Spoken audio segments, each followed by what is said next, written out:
Hey guys, so we're going to learn how to find the tangent line using derivatives, but for a rational function. Now we're on page 609 and we're doing problem number 6.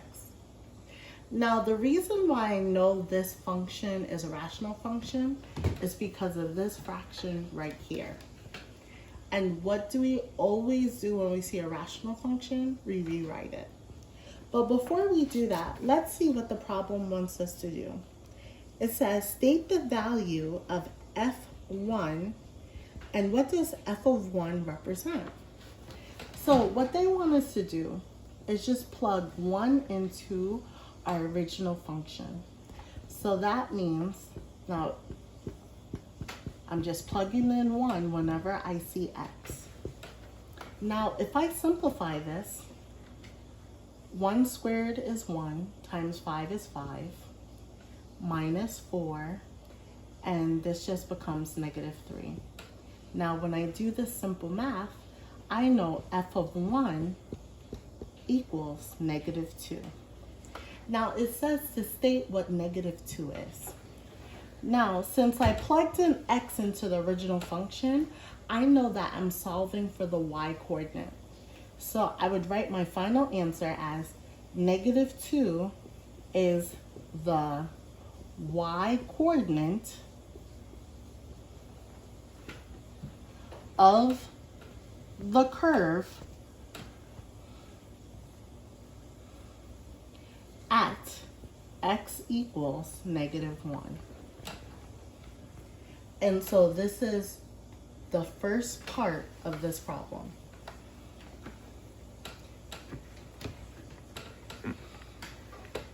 Now the next part of the problem asks you to find f prime of x.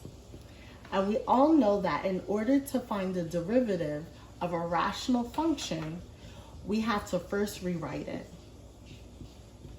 So the first term stays the same, and so does the second term.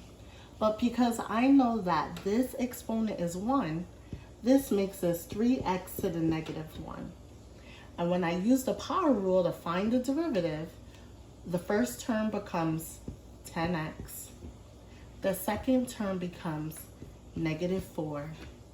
And the third term becomes positive 3x to the negative 2. Now, this problem also asks me to find what f prime of x is when x is positive 1. So that means whenever I see x, I'm going to plug in 1.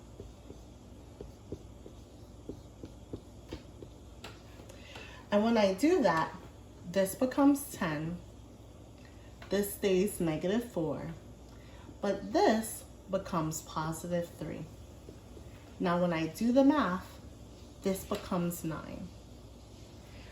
Now the problem says to state what is f prime of 1, but also what it is. I know f prime of 1 is 9. This is 9 is the gradient of the curve when x equals 1.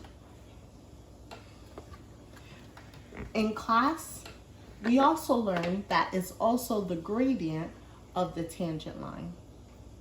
So instead of writing curve, you could have also wrote tangent line. And that could have also been an answer when x equals 1. All right, now the last bit of the question says to write an equation of the tangent line. Now that's easy. We know that to write an equation, we need y equals mx plus b. I know that I solved for y in the previous problem, which was negative 2. I know that the slope is 9. I also know that x is 1, and I don't know what b is. Now I'm going to solve for b. 9 times 1 is 9, plus b equals negative 2, and b equals negative 11. Now, to write the final answer of this problem, I have to write it as an equation where I replace the slope with 9 and I replace b with minus 11. And this is the final answer for problem number 6. All right, good luck.